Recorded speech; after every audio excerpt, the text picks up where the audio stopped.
आज मैं आपको इमोशनल स्टोरी सुनाने जा रहा हूँ, नरगिसी फूल। आज आशी जब सुबह सुबह उठी तो खिड़की से बाहर देखते ही उसका चेहरा मुरझा गया। अरे कहाँ चले गए? कल तो यहीं थे।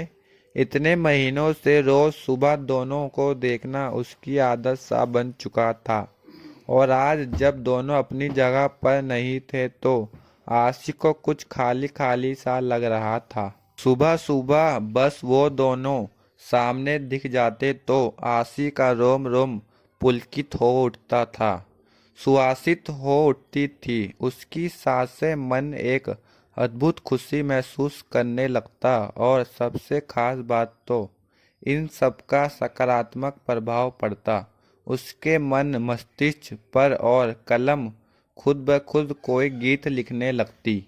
पता नहीं क्या जादू था उन नरगिसी फूलों में, बस देखते ही मन मचल उठता। शायद आसिम का आसिम प्यार भरा था उसमें। आखिर उसी ने तो आशीष के जन्मदिन पर गमला उसे उपहार में दिया था, और फिर दोनों ने मिलकर उसमें नरगिसी फूलों का यह पौधा लगाया था। देखो ना आशी, तुम्हारे लिए एक काम सौंप कर जा रही हूँ। कल ही मुझे कंपनी के लिए एक प्रोजेक्ट के लिए दुबई निकलना पड़ रहा है। बस 6 महीने की तो बात है, फिर आते ही झट मंगनी और पट ब्याह। बस तब तक मेरी यादों को इस पौधे में संजोती रहना। आसिम को बातों में उलझाना बड़े अच्छे से आता था। आसिम बेशक चला गया था, लेकिन आशी हर रोज बड़े अरमानों से उस पौधे को सींचती रही। आशी की खुशी का उस वक्त ठिकाना नहीं था जब वह एक रोज सुबह उठी और उसने पौधे पर दो फूल खिले हुए देखे, पीले रंग के। दोनों फूल बिल्कुल एक दूसरे से जुड़े हुए थे, आशी और आसिम की तरह।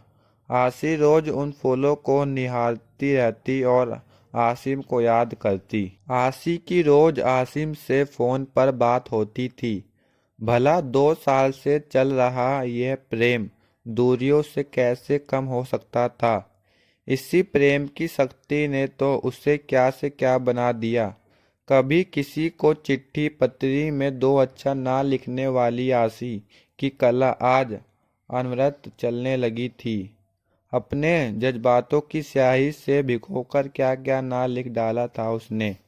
तेरे एहसास में खुद को ऐसा फना कर दिया हमने, जिंदगी बाकी ना बची, ना तेरे साथ और ना तेरे बाद। पता नहीं कैसा एहसास थे जो दिल से निकलकर पन्नों पर बिखरते रहते थे। जब भी मन होता आशी ने उस नरगिस के फूलों को निहारते हुए खिड़की के पास कागज कलम लेकर बैठ जाती। माँ जब डांटना शुरू कर देती तब शुद्ध पड़ती, कुछ खाना भी है और घर का काम काज भी देखना है। पता नहीं पिछले कुछ दिनों से क्या हो गया था उसे। पतझड़ का मौसम आ गया था, फूल मुरझाने लगे थे।